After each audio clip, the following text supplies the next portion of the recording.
As my subscribers, you all hail from different backgrounds, have had completely separate series of life-shaping experiences, but there's one unifying trait you all share. One thing all of you, no matter your stories, can agree on, and that's how terrific I am. As such, I respect all of your opinions on that particular subject. But there are questions behind the adoration. Questions like, man, can Sunburned Albino really be as perfect as he seems? I mean, doesn't there have to be something wrong with him? Some redeeming manufacturer error that can help bring him back down to the level of the rest of humanity? And of course there is. Multiple, in fact. I want to discuss them. For money and views, sure, but also for views, and especially money.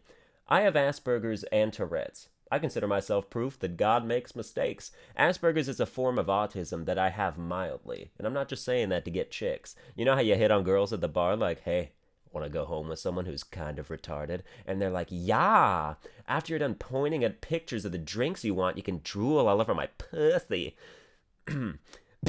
Being mildly autistic is a pretty interesting experience. One time I was practicing martial arts on a balloon in my basement, like we all have, and I had a serious thought about taking it to the park to play with by myself. Then I caught myself like, sorry, Albino, you're not retarded enough to pull that off. I don't refer to myself as Albino in third person in real life, by the way. Be weird if I went to Starbucks and they asked for my name. Yeah, it's Sunburned Albino. Yeah, I know. Actually, that's a common misconception, you see. Most people think of my name as a descriptive noun, like, oh, there goes a sunburned albino, but it's actually describing an event in past tense. Yeah, it's meant to be understood as like, the sun burned the albino, but without thes. Yeah, it's kind of counterintuitive being 2 words instead of 3, I know. They give me my drink and written on the cup is sunburnt albino. Like, fuck this place. Then I blog about it like every other American.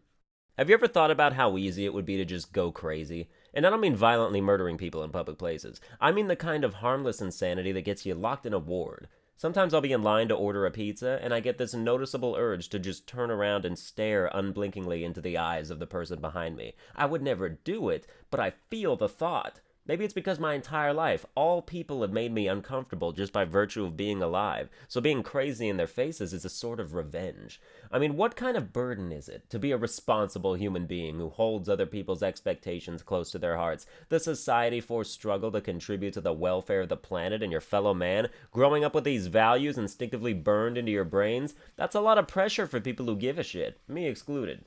Don't you ever have these thoughts where you're like, what if instead of getting my bachelor's degree, I sit in front of the post office and tell people who pass by what they're wearing? Some guy walks by, I just yell, gray scarf. Hey, you've got a blue cardigan. Those people have it easy. Sometimes I teeter on the edge of psycho. It almost feels like performance art. I used to Skype with one of my friends, and as the call with her went on, I'd make a habit out of slowly unraveling more and more as time passed, until I was just rambling incoherently and bouncing off the walls. It was fun.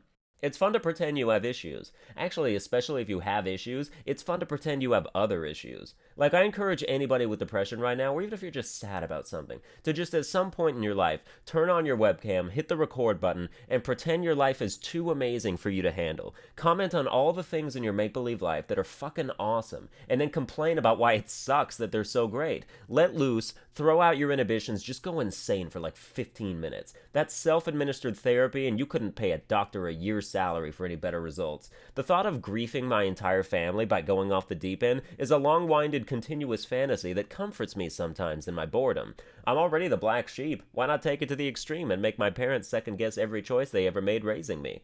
I also fantasize about being dead a lot. Not dying, not the act or the execution, just having passed. I have zero suicidal tendencies, and I'm terrified of death like no other, and that's because my obsession is with leaving a legacy. Until I make an impact on this world that I deem significant enough, I can't die. It wouldn't be right. And I've got lofty fucking aspirations. Afterwards, though, who's to say? I also jokingly, but kind of seriously believe I'm immortal, or at least will become that way eventually.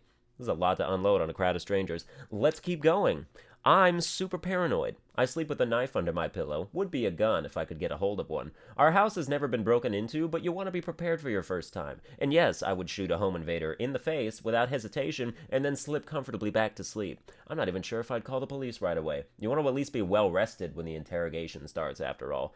This video just became equal parts of revenue and evidence in a future case being built against me for something or another. Let the record state that I've confessed to nothing and I want my lawyer. So that's going to do it for this video. If you enjoyed it, you can like, share, and subscribe and whatnot, and I'll see you guys next time.